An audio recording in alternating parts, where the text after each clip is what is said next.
Halo sahabat Gen, Assalamualaikum warahmatullahi wabarakatuh. Di video kali ini kita akan membahas kunci jawaban biologi kelas 11 bab 3 pada tugas latihan soal akhir bab pada halaman 183 sampai 190 di buku Biologi Kurikulum Merdeka pegangan kalian.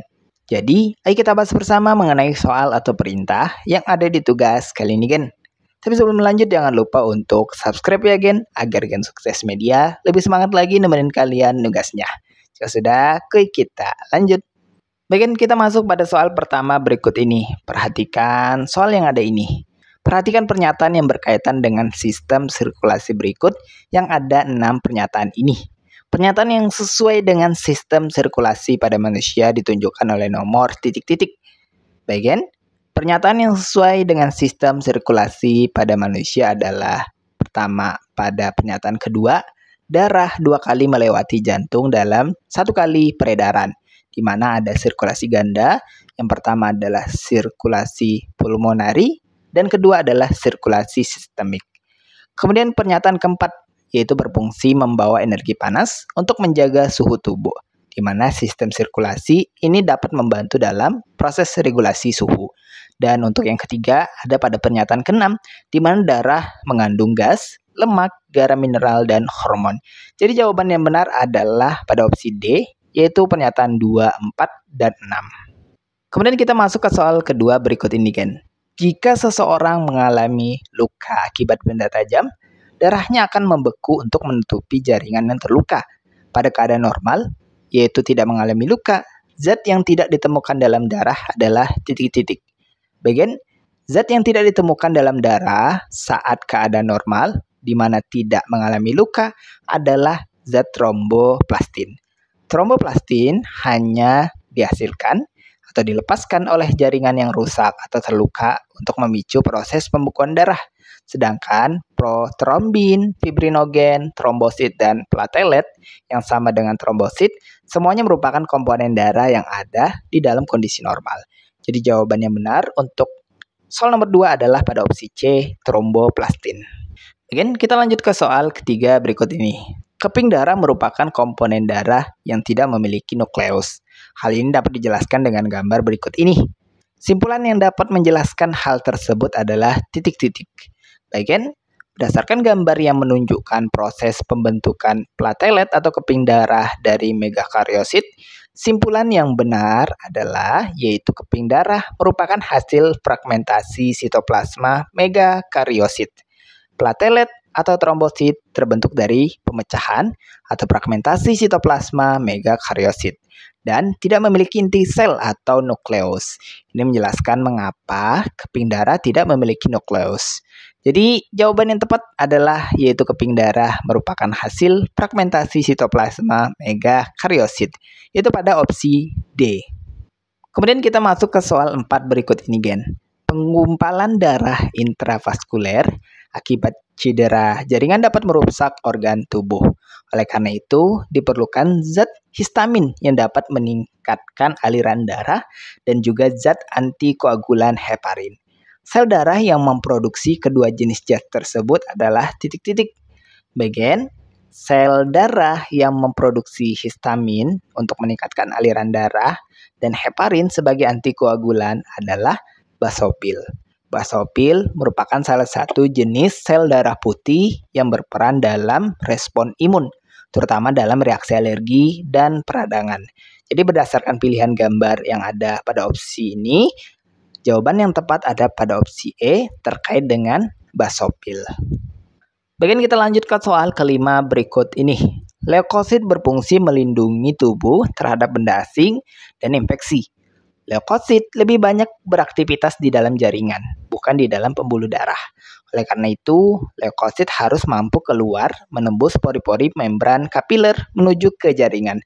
Nah, sifat sel tersebut adalah titik-titik. Bagian sifat leukosit yang memungkinkan mereka keluar dari pembuluh darah dengan menembus pori-pori membran kapiler menuju jaringan disebut diapedesis. Ini adalah kemampuan leukosit untuk bergerak melalui dinding kapiler ke jaringan tempat infeksi atau benda asing berada. Jadi jawaban yang benar adalah pada opsi C, yaitu diapedesis. Baik, kita lanjut ke soal ke-6 berikut ini. Perhatikan komponen proses pembekuan darah berikut. Pada orang normal, umumnya jika dalam darahnya kekurangan komponen ini tidak mempengaruhi proses pembekuan darah. Komponen tersebut ditunjukkan oleh nomor titik-titik. Bagian berdasarkan komponen tersebut, semua komponen kita harus tahu tentu mempengaruhi proses pembekuan darah.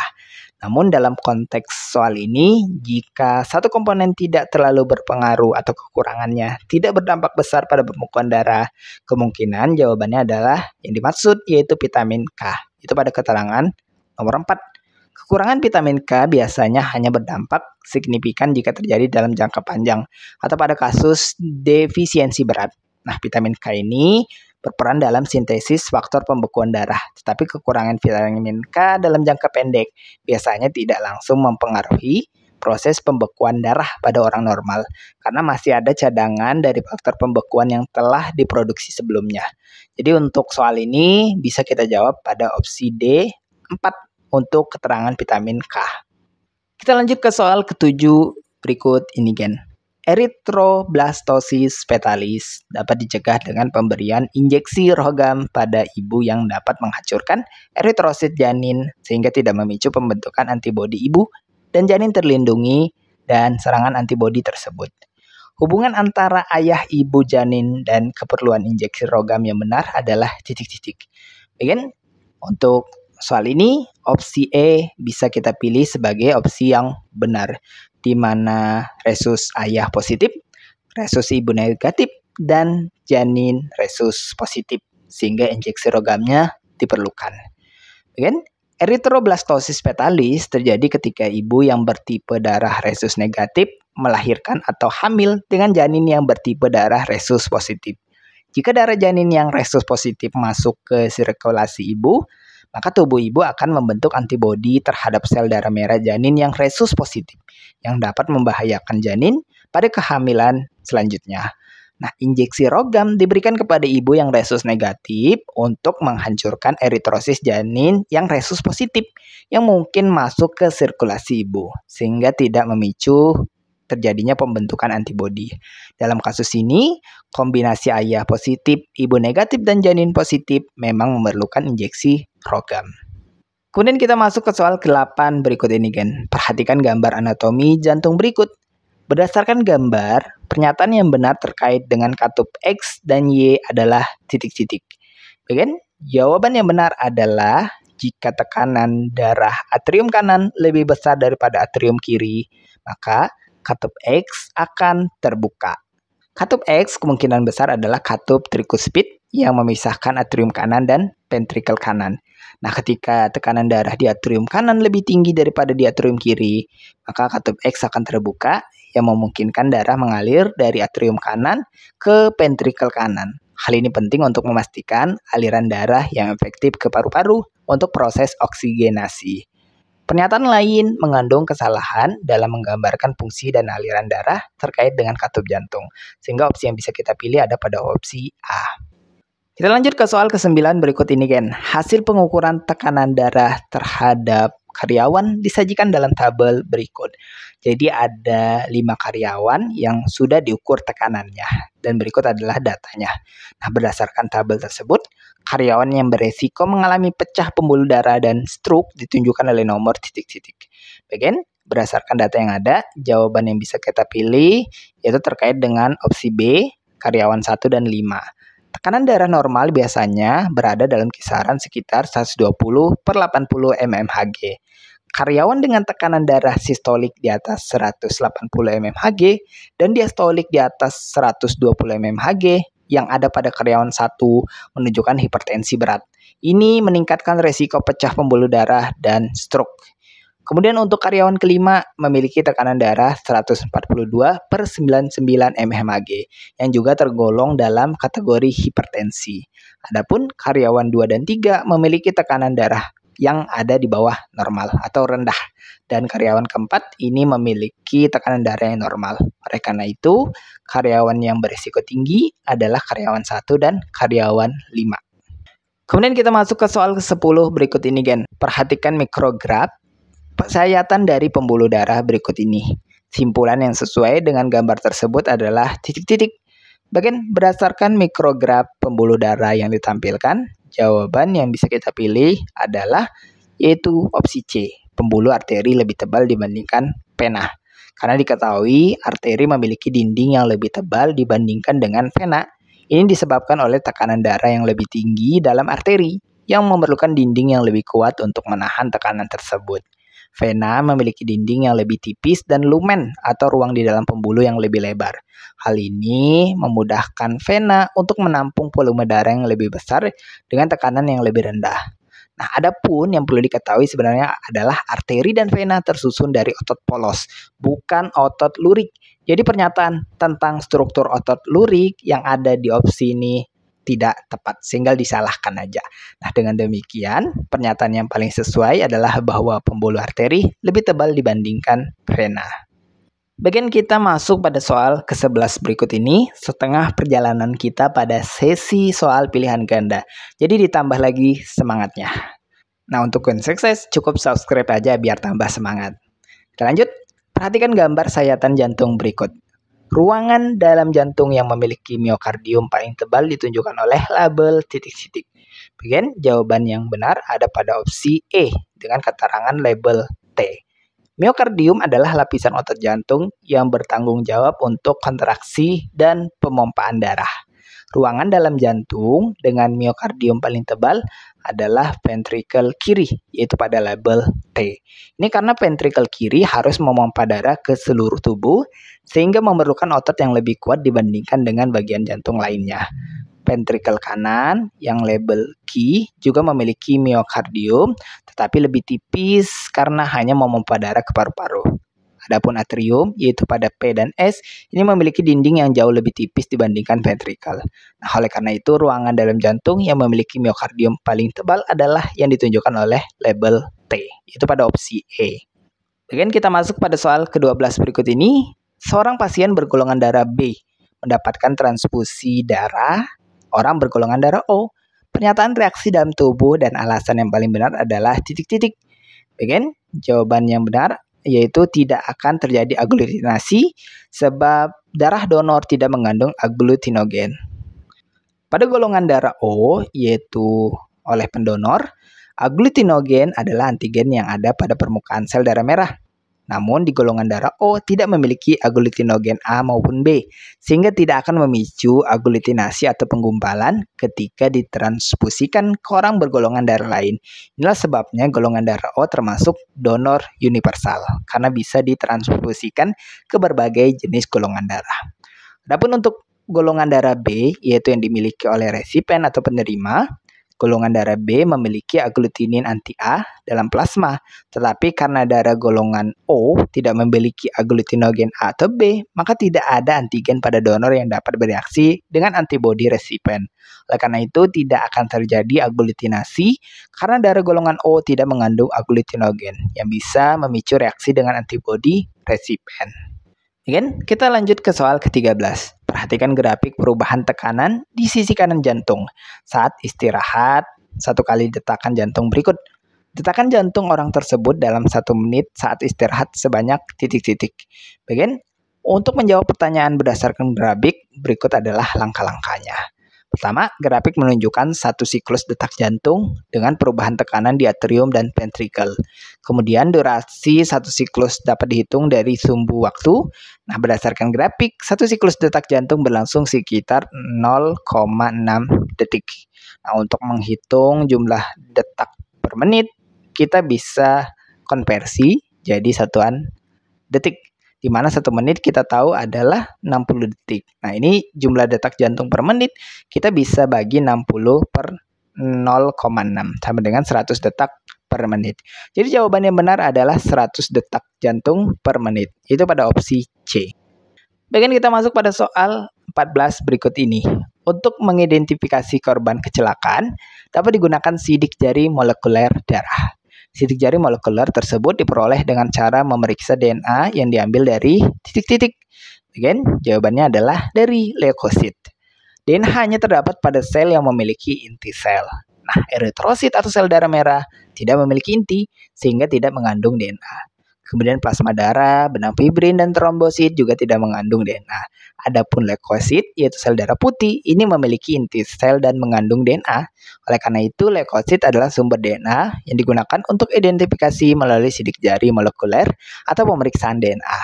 Jadi, untuk mengidentifikasi korban kecelakaan melalui sidik jari molekuler DNA dapat diambil dari sel darah putih atau leukosit. Kemudian kita masuk soal ke-15 berikut ini, kan. Perhatikan gambar jantung dan beberapa pembuluh darah utama berikut ini. Tekanan darah seseorang saat tubuhnya istirahat diukur di pembuluh P, Q, R, dan S. Tekanan darah per mmHg yang sesuai untuk pembuluh darah pada gambar adalah titik-titik. Bagian berdasarkan gambar sistem peredaran darah tersebut, berikut adalah pembahasan dan jawaban yang tepat mengenai tekanan darah pada berbagai pembuluh darah. Untuk label P, ini adalah aorta yang mengalirkan darah dari ventrikel kiri ke seluruh tubuh. Tekanan di aorta biasanya sekitar 120 mmHg dan ini yang tertinggi. Kemudian untuk Q adalah vena cava yang mengembalikan darah dari tubuh ke jantung. Tekanan di vena cava ini sangat rendah, yaitu sekitar 7,5 mmHg. Kemudian untuk R adalah arteri pulmonalis yang membawa darah dari jantung ke paru-paru, di mana tekanan di arteri pulmonalis adalah sekitar 30 mmHg. Kemudian untuk yang label S adalah vena pulmonalis yang mengembalikan darah dari paru-paru ke jantung dengan tekanan di vena pulmonalis lebih rendah, yaitu sekitar 15 mmHg. Oleh karena itu, jawaban yang bisa kita pilih ada opsi C dengan urutan P 120, Q 7,5, R 30, dan S 15.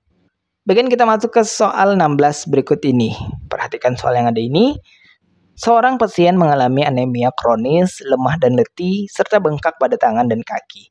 Hasil pemeriksaan darah menunjukkan kelainan bentuk sel darah seperti pada gambar berikut ini. Kelainan yang diderita pasien tersebut adalah titik-titik. Bagian jawaban yang benar untuk pertanyaan tersebut adalah siklemia. Gambar menunjukkan eritrosit berbentuk bulan sabit atau menyerupai huruf C yang merupakan ciri khas anemia sel sabit, yaitu siklemia. Kelainan ini terjadi karena mutasi genetik yang menyebabkan hemoglobin dalam sel darah merah membentuk struktur yang abnormal saat melepaskan oksigen, sehingga eritrosit menjadi kaku dan berbentuk sabit. Hal ini dapat menyebabkan anemia kronis, rasa lelah, lemah, serta gejala lainnya seperti bengkak pada tangan dan kaki akibat sumbatan di pembuluh darah. Bagian kita masuk ke soal 17 berikut ini. Perhatikan gambar struktur dua jenis pembuluh darah yang berbeda dari tabel berikut. Hubungan antara jenis pembuluh darah dan karakteristik yang benar adalah titik-titik. Bagian berikut adalah pembahasan berdasarkan analisis gambar dan tabel karakteristik yang diberikan. Gambar pertama itu menunjukkan pembuluh darah dengan dinding tebal dan lumen. Itu ruang di dalam pembuluh yang lebih kecil, yang menunjukkan bahwa itu adalah arteri. Kemudian untuk gambar kedua memiliki struktur yang lebih tipis dan lumen yang lebih besar, menunjukkan bahwa ini adalah vena. Nah, kemudian untuk analisisnya terkait dengan untuk gambar satu, arteri, ini tentu diberi label sebagai B, yaitu arteri. Dengan karakteristik mencakup keterangan 2, sebagian besar darah kaya oksigen karena arteri seperti aorta membawa darah kaya oksigen dari jantung ke seluruh tubuh.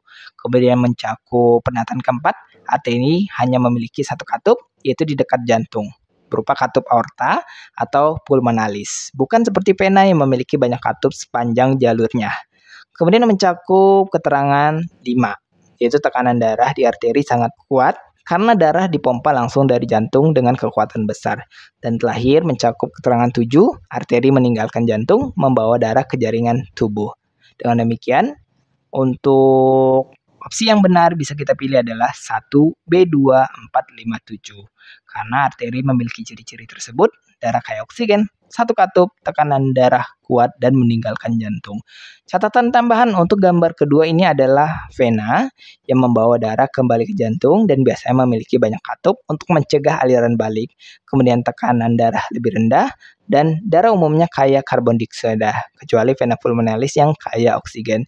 Jadi kalau selain opsi C dan pernyataan yang terkait dengan vena ini ada opsi yang benar, maka kalian bisa pilih. Namun, jika dianalisis dari pilihan yang ada ini, Jawabannya salah semua. Jadi opsi C adalah yang terbenar yang terkait dengan pembuluh darah arteri.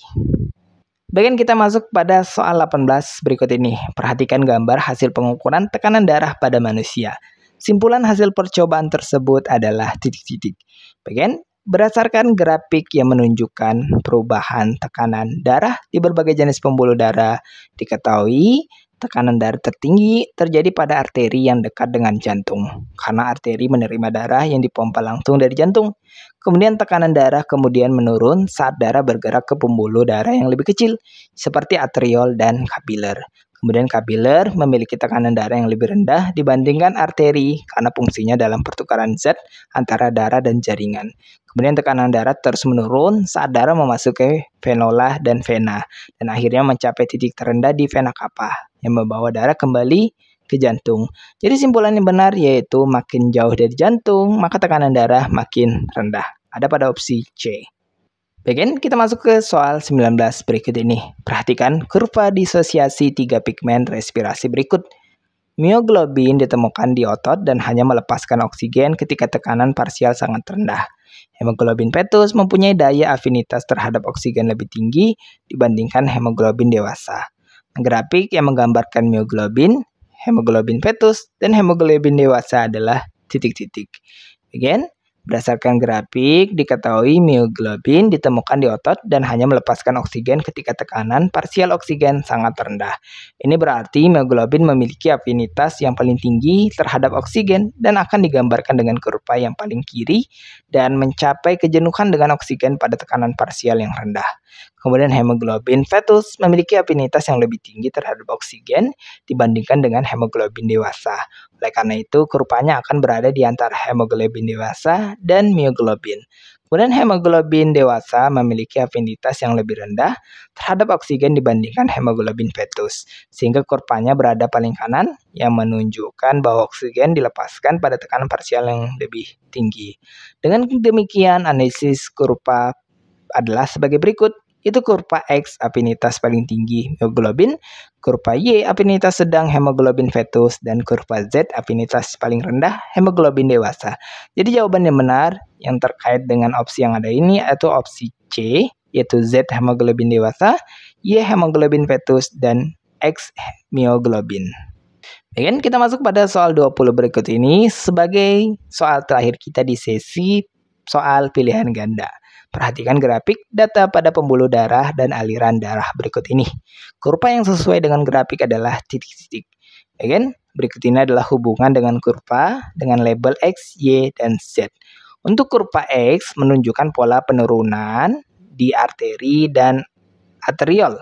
Lalu peningkatan terjadi di kapiler dan akhirnya penurunan lagi di venula dan vena.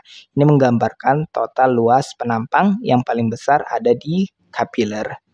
Kemudian untuk kurva Y menunjukkan penurunan yang konsisten dimulai dari tinggi di arteri dan menurun di vena. Ini cocok dengan tekanan darah. Kemudian untuk kurva Z menunjukkan pola cepat di arteri, melambat di kapiler, dan meningkat lagi di vena. Ini menggambarkan kecepatan aliran darah. Jadi kesimpulannya, jawaban yang sesuai dengan grafik adalah pada opsi D, Y untuk tekanan darah, Z kecepatan aliran darah, dan X total luas penampang. Bagian kita masuk pada sesi soal kedua berkaitan dengan soal esai. Dan kita masuk pada soal pertama berikut ini sebagai soal pembuka kita di sesi kedua ini. Perhatikan soal yang ada ini. Dua orang siswa berdiskusi tentang karakteristik pembuluh arteri. Siswa A menyatakan bahwa pembuluh arteri mengangkut darah yang kaya gas oksigen. Siswa B tidak setuju dengan pernyataan siswa A. Namun guru menyatakan bahwa pernyataan siswa B justru benar. Berikan penjelasannya terkait dengan ilustrasi tersebut. Bagian pertama, untuk pernyataan siswa A bahwa pembuluh arteri mengangkut darah yang kaya oksigen umumnya benar, tetapi tidak selalu, di mana pembuluh arteri, terutama arteri pulmonalis, ini justru mengangkut darah yang kaya karbon dioksida dari jantung ke paru-paru, bukan darah yang kaya oksigen. Nah, siswa A ini benar dalam konteks arteri sistemik, itu membawa darah yang kaya oksigen ke jaringan tubuh. Tetapi pernyataan tersebut tidak mencakup semua aspek.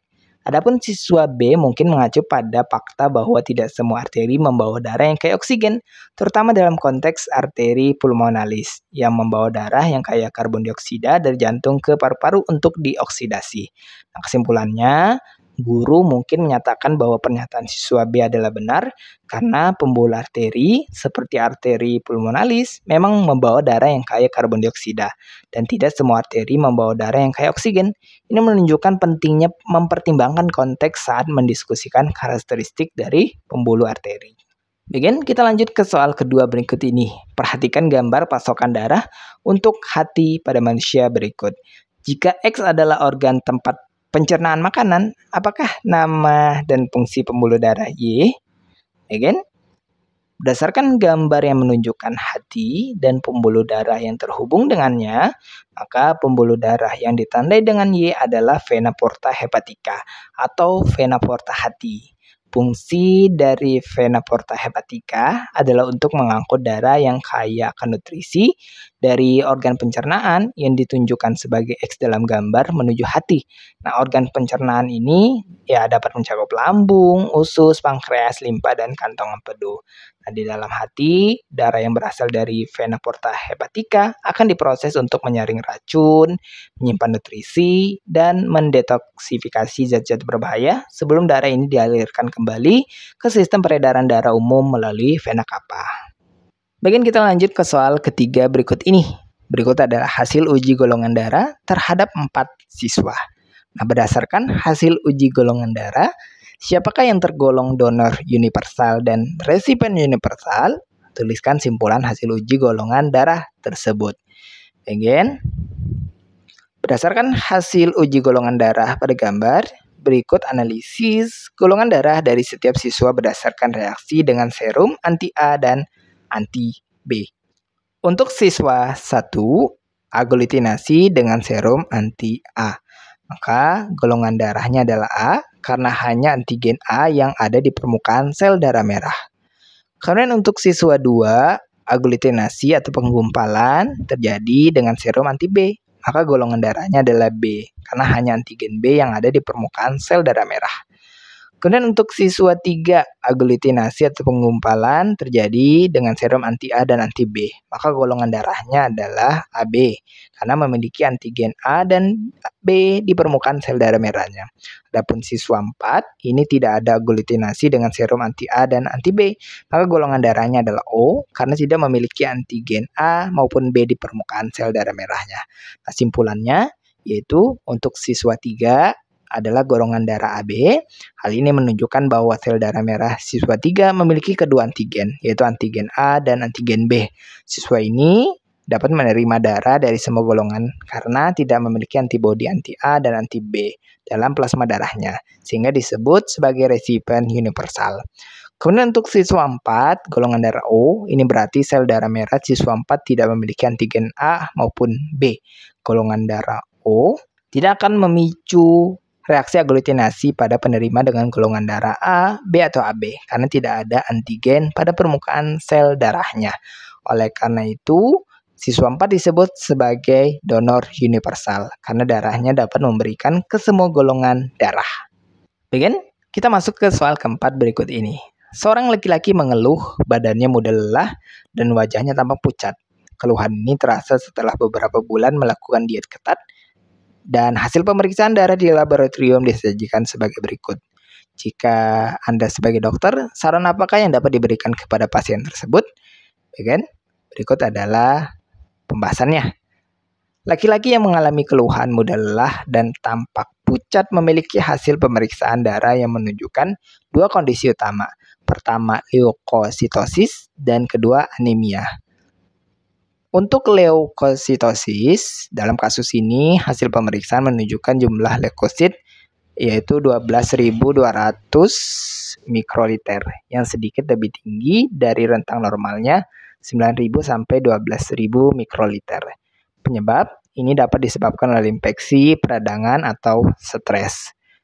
Kemudian terkait dengan anemia, dengan hemoglobin 10,5 gram per desiliter, ini di bawah normal, dan hematokrit 20,7% juga di bawah normal, maka pasien ini dapat dikatakan menderita anemia. Penyebabnya, anemia dapat disebabkan oleh berbagai faktor, termasuk kekurangan zat besi, kehilangan darah, atau gangguan produksi sel darah merah. Mengingat pasien mengikuti diet ketat, kemungkinan besar anemia disebabkan oleh kekurangan asupan zat besi.